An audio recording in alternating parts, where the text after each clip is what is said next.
गणपती बाप्पाचं आगमन झालं की घराघरामध्ये गोडाचे पदार्थ होतात नैवेद्यासाठी। तर आज आपण नैवेद्याचा असंच मस्त दाटसर असं शेवईची खीर कशी करायची ते पाहणार आहोत।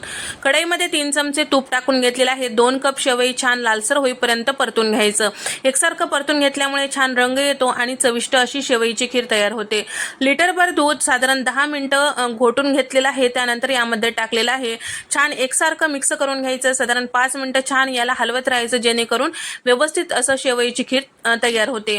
त्याचबरोबर इथे सुरुवातीलाच आपल्याला साखर सुद्धा टाकून घ्यायचं आहे। तर कपभर इतकं साखर यामध्ये टाकून घेतलेलं आहे। ड्रायफ्रूट आवडीप्रमाणे काजू, बदाम, किशमिश आणि पंपकिन सीड इथे मी टाकून घेतलेलं आहे। शेवईची खीरीमध्ये सगळं टाकलं की एक 2-3 वेळेस सारखं मिक्स करत राहायचं जेणेकरून सगळीकडून छान व्यवस्थित शिजेल। छान असं हे शेवई शिजलं की आता एक कपभर दुधामध्ये आपल्याला पाव कप इतकं कस्टर्ड पावडर टाकून मिक्स करून घ्यायचं आणि हे मिश्रण आपल्याला दुधामध्ये टाकायचं आहे।